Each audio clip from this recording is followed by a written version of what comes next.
इतना अच्छा प्रोग्राम, बहुत ही नाइस और बुजुर्गों ने मुलाकात का सबब बनाया। दूसरे नंबर पर इस हल्के वाले मैं स्पैशल मुबारक दवागा कि अल्लाह ताला तुहाडी सुन लीए चौधरी मूसा लाई की शक्ल।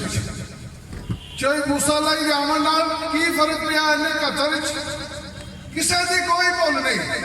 हर बंदा अपनी आवाज उठा सकता है, हर अपनी बंदा ख्वाहिश दस सकता है, किसी से कोई पाबंदी नहीं है। जो लोग इतने इतनी लामत बने सी उन्होंने चौधरी मूसा दसिया कि इन्होंने बंदियां नूं आज़ादी का जीवन का हक है और मैं हक दुआवांगा आज़ादी का। यही वजह तो सामने की होया, किसी की कोई भुल नहीं। गरीब की जान भी ओडी है, अजीज अल्लाह की जात को अमीर की ओडी है।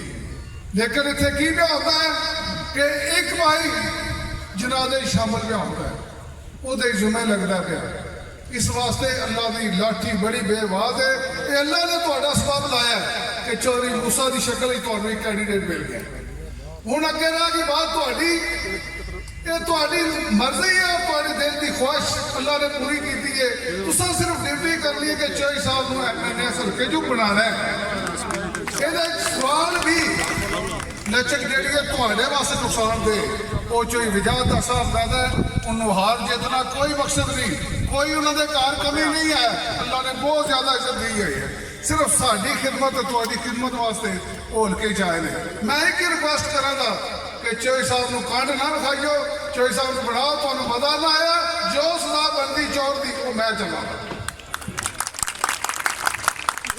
जितने भी फराउन ने थे, मैं ना कोई चोरी छपे गल करना।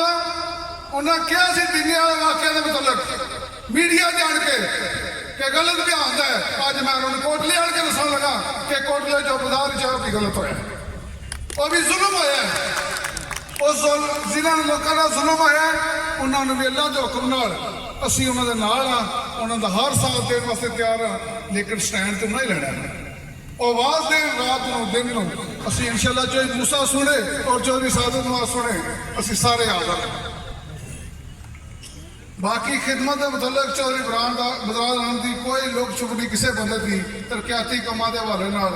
हुण भी चौधरी साहब ने डिस्कस यही की है कि कुछ खा गए कुछ कोटले कोशिश करके जेडे को काम रहिंदे ने वो भी इन्हां लोकां दे कीते जाण।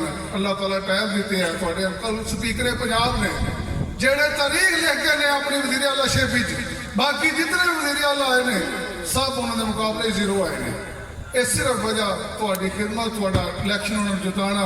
इंदा भी गुजरात के लोगों वास्ते चौधरी बरादरान फखर ने। उन्होंने साथ दिओ, उनका संग दिओ, उन्होंने मेहनत करो। ये